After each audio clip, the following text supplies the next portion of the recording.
ఏపీలో వైసీపీ ప్రమాదకర రాజకీయాలు చేస్తోందని సీఎం చంద్రబాబు ధ్వజమెత్తారు. రాజకీయ ముసుగేసుకున్న నేరస్తుడు ఇతర నేరస్తులందరికీ అండగా నిలుస్తానంటున్నాడని ఫైర్ అయ్యారు. ఇది ఏ తరహా రాజకీయమో ప్రజలే అర్థం చేసుకోవాలన్నారు. తప్పు చేసిన వారిని శిక్షించడమే కూటమి ప్రభుత్వ విధానం తప్ప రాజకీయ కక్ష సాధింపులు సర్కారు ధోరణి కాదని సీఎం స్పష్టం చేశారు. ఏడాది పాలన పూర్తయినందున మంత్రులు గేరు మార్చి స్పీడ్ పెంచి ప్రజలతో మరింత మమేకమవుతూ అభివృద్ధిలో దూకుడు పెంచాలని మంత్రులకు దిశానిర్దేశం చేశారు సీఎం చంద్రబాబు.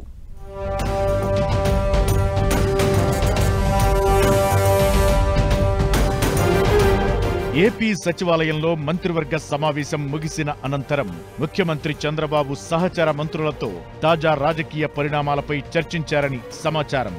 గత వైసీపీ ప్రభుత్వంలో తప్పులు చేసిన పెద్దలు ఇంకా బయటే తిరగడం సబబు కాదని పలువురు మంత్రులు అభిప్రాయపడ్డారట. ఏ తప్పు చేయకుండానే టీడీపీ నాయకుల్ని గత ప్రభుత్వం జైలుకు పంపిందని మంత్రి సంధ్యారాణి గుర్తు చేశారట. అయితే తప్పు చేసిన వారు శిక్ష నుంచి తప్పించుకోలేరని చంద్రబాబు స్పష్టం చేశారు. వైసీపీ ప్రభుత్వంలో టీడీపీ నేతలను అన్యాయంగా వేధించారని, కానీ కూటమి ప్రభుత్వం వేధించడం సరికాదని, గత ప్రభుత్వ అవినీతి అక్రమాలపై పారదర్శక విచారణ జరుగుతోందన్నారు. నేరం రుజువయ్యాక ఎంతటి వారైనా ఉపేక్షించేది లేదని సీఎం చంద్రబాబు తెలిపారు.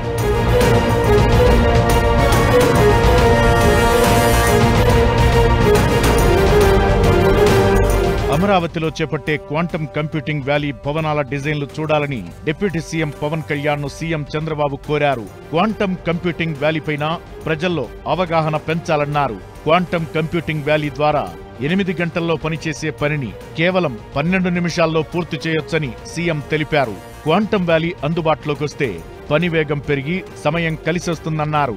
పోలవరం బనకచెర్ల అనుసంధానం ప్రాజెక్టుపై కేంద్రం నుంచి సానుకూల స్పందన వస్తుందని సీఎం మంత్రులతో అన్నారు.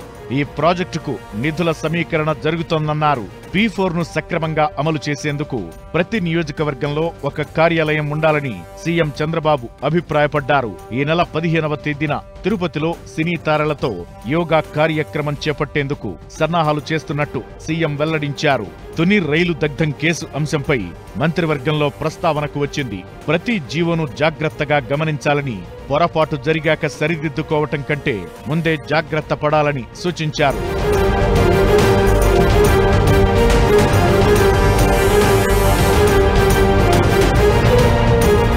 యువగళం పాదయాత్రపై రూపొందించిన పుస్తకాన్ని ఐటీ, విద్యాశాఖ మంత్రి నారా లోకేష్ డిప్యూటీ సీఎం పవన్ కళ్యాణ్ కు అందజేశారు.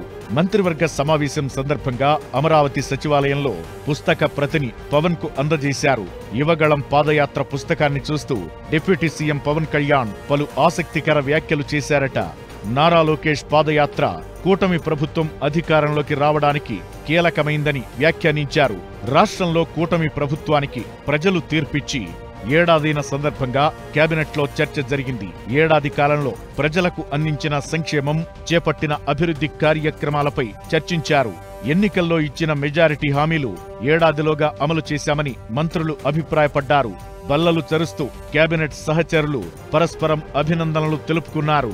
మంత్రులు మరింత సమర్థంగా పనిచేయాలని సూచించారు. ప్రజా సమస్యల పరిష్కారమే మన ఎజెండా కావాలని పిలుపునిచ్చారు. మరింత దూకుడు పెంచి ప్రజల్లో మమేకం కావాలని దిశానిర్దేశం చేశారు. పవన్ కళ్యాణ్తో సీఎం చంద్రబాబు విడిగా కొద్దిసేపు ఏకాంతంగా మాట్లాడినట్లు సమాచారం.